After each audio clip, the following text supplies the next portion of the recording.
বিমানবন্দরের নিরাপত্তা বেষ্টনী ডিঙিয়ে কথিত ছিনতাইকারীর বিমানে ওঠা নিয়ে প্রশ্ন করলে স্পষ্ট জবাব মেলেনি বিমান প্রতিমন্ত্রী সহ সংশ্লিষ্ট কারো কাছেই।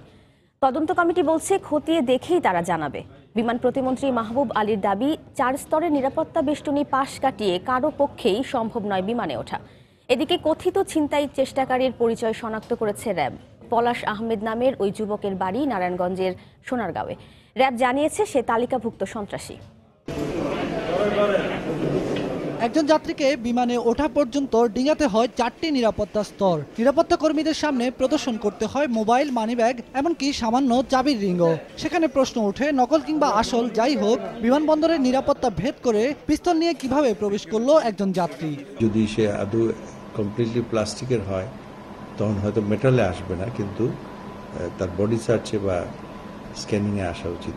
আসলে আমি সব থেকে খুশি হতাম যদি সে তাকে জীবিত অ্যারেস্ট করা হতো, তাহলে আমরা জানতাম তার উদ্দেশ্যটা কি, সে কিভাবে গেল, কোন কোন রাস্তায় ব্যবহার করলো, সে কি কোনো বাইরের সাহায্য নিল কিনা, যে সিকিউরিটি স্ক্যানিং এর পরে কেউ তাকে এই জিনিসটা দিল কিনা। সোমবার দুপুরে সংবাদ সম্মেলনে বিমান সচিব জানান, এ বিষয়ে 5 দিনের মধ্যে তদন্ত প্রতিবেদন দাখিলের নির্দেশ দেওয়া হয়েছে।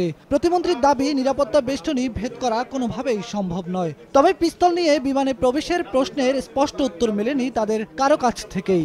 এখানে এমন কোনো লিকেজ ছিল না বা এখনো নাই যে একটা যাত্রী এইসব বাইপাস করে বিমানে যেতে পারে। প্রথম কথা হলো সেটা পিস্তল কিনা এখন আমরা ওয়াকিবহাল না, পিস্তল কিনা, খেলনা পিস্তল কিনা, যে কোনো কিছু হতে পারে।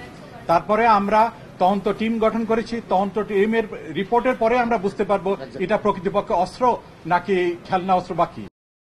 এদিকে র্যাব জানায়, কথিত ছিনতাইকারী তালিকাভুক্ত অপরাধী। নাম পলাশ আহমেদ, নারায়ণগঞ্জের সোনারগাঁওয়ের দুধঘাটা পিরিজপুরের পিয়ার জাহান সর্দারের ছেলে। ঢাকা চট্টগ্রাম অভ্যন্তরীণ রুটের যাত্রী ছিল সে। বিমানে তার আসন ছিল 17A। তার শরীরে যে বিস্ফোরক সদৃশ যেটা পাওয়া গিয়েছে, সেটাতে কোনো রকমের বিস্ফোরক এখানে নাই। এটা একদম ফেক একটা জিনিস, যেখানে হচ্ছিল বিভিন্ন রকমের তার, সার্কিট এবং অন্যান্য জিনিসগুলি সাধারণত। রোববার দুবাইয়ের উদ্দেশ্যে রওনা হওয়া বিমানটি মাঝ আকাশে উঠতেই পিস্তল নিয়ে ককপিটে এক যুবক প্রবেশের চেষ্টা করে। বিকেল 5:41 চট্টগ্রামে অবতরণের পর সেনাবাহিনী, বিমান বাহিনী ও র্যাব বিমানটিকে ঘিরে ফেলে। পরে মাত্র 8 মিনিটের অভিযানেই নিহত হয় কথিত সেই ছিনতাই চেষ্টাকারী। বেলায়েত হোসাইন, সময় সংবাদ, ঢাকা।